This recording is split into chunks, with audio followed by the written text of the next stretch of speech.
Hey everybody, thank you for coming back to my channel. I appreciate every one of you guys.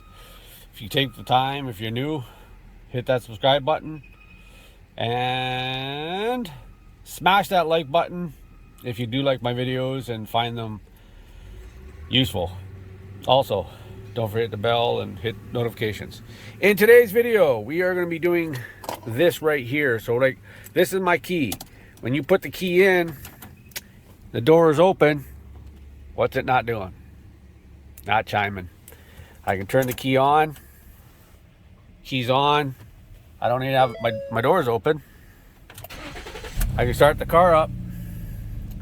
I don't have a chime for my seatbelt. Doors open. Still not there. This is why. This is the RCMP501-A Selective Chime Mute Module for my Interceptor. And this was actually installed on the car, but when we were trying to troubleshoot all the wiring issues and everything else like that in the car, we ended up pulling this out. And well, let's just say, who actually likes listening to those chimes? Like, really, who does? So this thing here does come with a user manual, which is really easy to install. Doesn't have color pictures, but it's black and white. Makes everything pretty simple to install. You know, if you guys do decide to get it. But so yeah, it's daytime running lights, post, like that's what you do, is just ground those out. It basically tells you everything you got to do. Headlight configuration too, it's the same thing. Tells you exactly how to do that. And then input for high or active low. I'm not even sure what that is. DRL input. So that same thing for that. Your diagnostics tells you that there too. Your chime post tells you all that stuff, what to do, and of course the mounting harness. And that's pretty much it. This is going to be the wiring diagram, kind of, sort of,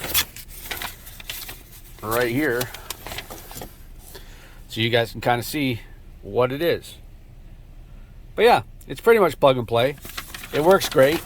And I've seen a couple of posts on the police forums, or not the police forums, sorry, my Facebook groups there. I'm in 2 groups, and I'm going to be posting this video obviously in those 2 groups to help you guys out. So when I first bought this car and I had all the wiring issues, like I said, this is one of the modules that was installed, and obviously the door doesn't chime.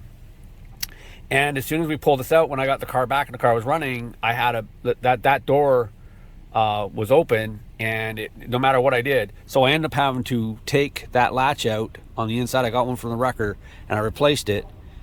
Well, I technically didn't even have to do that. So it's a really simple install. And what I've done here, as always, you have to disconnect your battery before doing any work, and that's so you don't get any check engine lights. I'll go ahead and just shut the car off now, and keys in the ignition, as you guys can see. Door's wide open, and it ain't chiming at me, which I don't miss.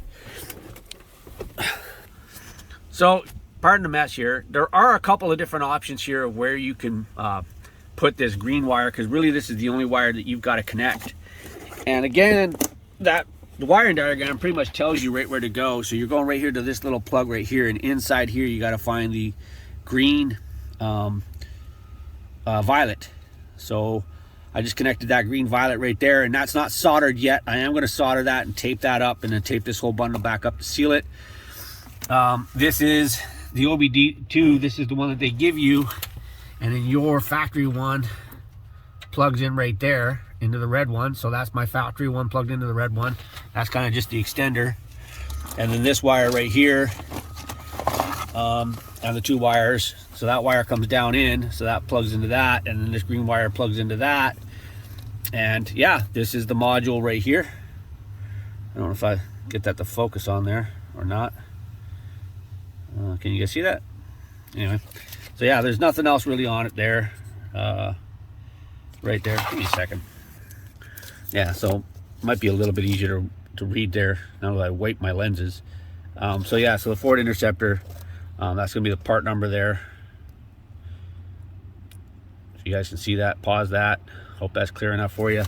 So yeah, so now all I've got to do is I've just got to basically tidy all this up here, solder this up, tape this back all up, and call it done. Of course, put this panel back on.